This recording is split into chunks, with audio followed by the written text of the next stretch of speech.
हमारा सौरमंडल बहुत बड़ा है, 8 ग्रह, जिनमें हमारी पृथ्वी भी है, सूर्य के चारों ओर घूमते हैं। अब इसमें अनगिनत क्षुद्र ग्रह, धूमकेतु और बौने ग्रह भी डाल दो तो ये और भी विशाल हो जाता है। लेकिन ये तो बस हमारा अंतरिक्ष में पड़ोस हुआ। कल्पना करो कि हमारा सूर्य समुद्र के किनारे एक रेत का कण है। सबसे नजदीकी तारा प्रणाली अल्फा सेंटोरी हजारों मील दूर एक और रेत का कण होगी। यही खालीपन अंतरिक्ष में चीजों के बीच की बहुत ज्यादा दूरियों को दिखाता है। हमारे सौर मंडल के अंदर भी दूरियों को समझना मुश्किल है। वॉयेजर अंतरिक्ष यान को बाहरी प्लैनेट्सों तक पहुंचने में कई दशक लग गए। ये अंतरिक्ष यान जो 1970 के दशक में भेजे गए थे, अभी भी पृथ्वी पर जानकारी भेज रहे हैं। ये जानकारी हमें हमारे सौर मंडल के दूर के इलाकों को समझने में मदद करती है।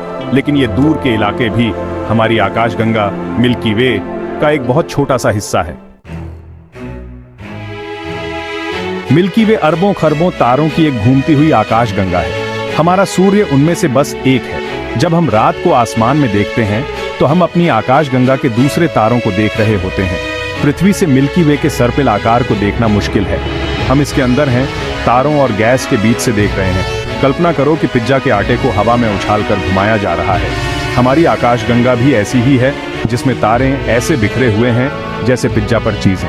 हमारा सौर मंडल उसकी एक भुजा में स्थित है, आकाशगंगा के बीचों बीच से बहुत दूर। मिल्की वे में तारों के बीच की दूरियां बहुत ज्यादा हैं, यहाँ तक कि हमारे सूर्य के सबसे नजदीकी तारा भी खरबों मील दूर है। इन दूरियों को मापने के लिए वैज्ञानिक एक इकाई का उपयोग करते हैं, जिसे प्रकाश वर्ष कहा जाता है। ब्रह्मांड के विशाल आकार को समझने के लिए प्रकाश वर्ष को समझना बहुत जरूरी है। एक प्रकाश वर्ष वह दूरी है जो प्रकाश एक साल में तय करता है। प्रकाश बहुत तेज गति से चलता है, लगभग 3 लाख किलोमीटर प्रति सेकंड। एक साल में प्रकाश लगभग 9.46 ट्रिलियन किलोमीटर की दूरी तय करता है। यह बहुत बड़ी दूरी एक प्रकाश वर्ष है। जब हम रात को आसमान में तारों को देखते हैं तो हम उस प्रकाश को देख रहे होते हैं जो सालों, यहां तक कि सदियों से यात्रा कर रहा है ताकि हम तक पहुंच सके। इनमें से कुछ तारे अब मौजूद नहीं हो सकते हैं। उनका प्रकाश एक बीते हुए समय की बस एक झलक है। प्रकाश वर्ष तारों और गैलेक्सियों के बीच की विशाल दूरियों को मापने का एक आसान तरीका है। उदाहरण के लिए, हमारे सूर्य का सबसे नजदीकी तारा अल्फा सेंटोरी लगभग 4.37 प्रकाश वर्ष दूर है। इसका मतलब है कि आज हम अल्फा सेंटोरी से जो प्रकाश देख रहे हैं वह 4.37 साल पहले उस तारे से निकला था। कोई चीज जितनी दूर होती है, हम उसे उतना ही पीछे के समय में देख रहे होते हैं। हमारी आकाशगंगा ब्रह्मांड में अकेली नहीं है। ब्रह्मांड में अरबों खरबों, शायद उससे भी ज्यादा गैलेक्सियां फैली हुई हैं। कुछ हमारी तरह सर्पिल हैं, जबकि अन्य अंडाकार, अनियमित या बौनी गैलेक्सियां हैं। ये गैलेक्सियां क्लस्टर्सों में रहती हैं, जिन्हें गुरुत्वाकर्षण बल एक साथ बांधे रखता है। हमारी मिल्की वे एक समूह का हिस्सा है जिसे लोकल ग्रुप कहा जाता है। लोकल ग्रुप में कई गैलेक्सियां शामिल हैं, जिनमें हमारी मिल्की वे और एंड्रोमेडा आकाशगंगा भी शामिल है। एंड्रोमेडा आकाशगंगा हमारी सबसे नजदीकी बड़ी आकाशगंगा लगभग 25 लाख 2.5 मिलियन प्रकाश वर्ष दूर है। इसका मतलब है कि आज हम एंड्रोमेडा से जो प्रकाश देख रहे हैं वह उस आकाशगंगा को 25 लाख साल पहले छोड़ चुका था, बहुत पहले, जब धरती पर आधुनिक मानव का अस्तित्व ही नहीं था। गैलेक्सियों के समूह खुद और भी बड़ी संरचनाओं में बंटे होते हैं, जिन्हें महासमूह कहा जाता है। ये महासमूह गैलेक्सियों के विशाल तंतु और चादरों की तरह होते हैं, जो विशाल शून्य से अलग होते हैं। हमारा लोकल ग्रुप लानियाकिया महासमूह का हिस्सा है। यह इतना विशाल है कि इसमें अनुमानित 1,100,000 गैलेक्सियां हैं। कल्पना करो कि एक मकड़ी का जाला अरबों प्रकाश वर्ष तक फैला हुआ है। यही एक महासमूह है, एक नाजुक लेकिन विशाल संरचना जो ब्रह्मांड में गैलेक्सियों को जोड़ती है। महाक्लस्टर्सों के पैमाने को समझना लगभग असंभव है। वे ब्रह्मांड में ज्ञात सबसे बड़ी संरचनाएं हैं जो अरबों प्रकाश वर्ष तक फैली हुई हैं। उनका अस्तित्व ब्रह्मांड के और भी बड़े पैमाने और इसे आकार देने वाली शक्तियों की ओर इशारा करता है।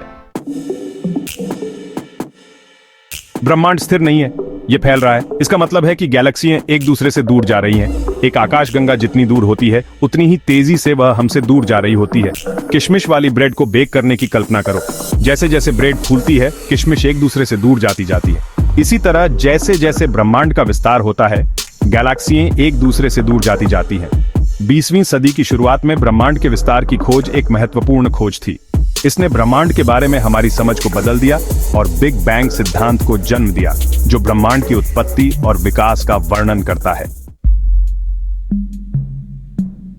क्योंकि ब्रह्मांड की एक सीमित आयु है, लगभग 13.8 अरब वर्ष, इसलिए हम कितनी दूर तक देख सकते हैं इसकी एक सीमा है। अवलोकन योग्य ब्रह्मांड एक गोला है जिसके केंद्र में पृथ्वी है। यह अंतरिक्ष के उस क्षेत्र का प्रतिनिधित्व करता है जहां से प्रकाश को बिग बैंग के बाद से हम तक पहुंचने का समय मिला है। अवलोकन योग्य ब्रह्मांड की त्रिज्या लगभग 46.5 अरब प्रकाश वर्ष है। यह सबसे दूर का प्रकाश है जिसे हम वर्तमान में देख सकते हैं। यह ध्यान रखना महत्वपूर्ण है कि अवलोकन योग्य ब्रह्मांड पूरे ब्रह्मांड के समान नहीं है। ब्रह्मांड उससे कहीं आगे तक फैला हो सकता है जितना हम वर्तमान में देख सकते हैं। हमारे वर्तमान यूनिवर्सीय क्षितिज से परे हमारी दृष्टि से ओझल, गैलेक्सियां और अन्य यूनिवर्सीय घटनाएं हो सकती हैं। यूनिवर्सीय क्षितिज अवलोकन योग्य ब्रह्मांड की सीमा को दर्शाता है।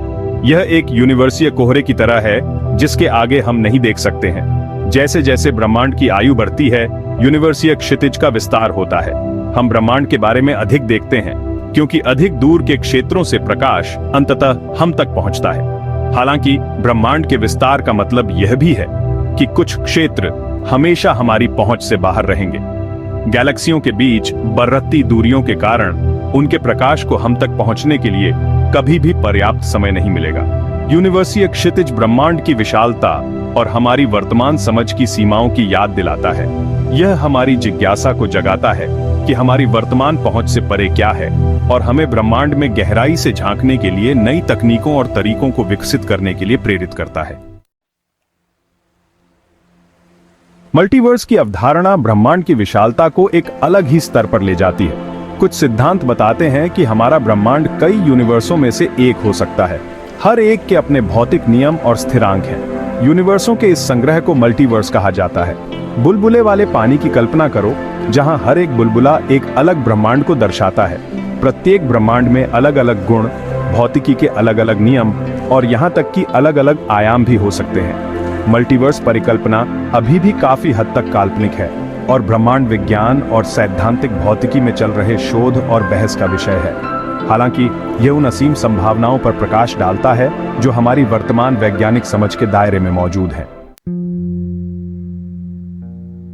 ब्रह्मांड की विशालता पर विचार करना विस्मयकारी और विनम्र करने वाला दोनों हो सकता है। हमारा ग्रह, हमारा सौर मंडल, यहां तक कि हमारी आकाश गंगा भी इस विशाल यूनिवर्सीय ताने बाने में छोटे से कण मात्र हैं। फिर भी इस विशालता के बीच हमारे ग्रह पर जीवन का उदय हुआ और चेतना का उद्भव हुआ, जिससे हम ब्रह्मांड और उसके भीतर अपने स्थान पर विचार कर पा रहे हैं। ब्रह्मांड की विशालता को समझने से हमें अपने दैनिक जीवन पर एक दृष्टिकोण मिल सकता है। यह हमें याद दिलाता है कि हमारी समस्याएं, जबकि महत्वपूर्ण हैं, अक्सर यूनिवर्सीय पैमाने पर महत्वहीन होती हैं।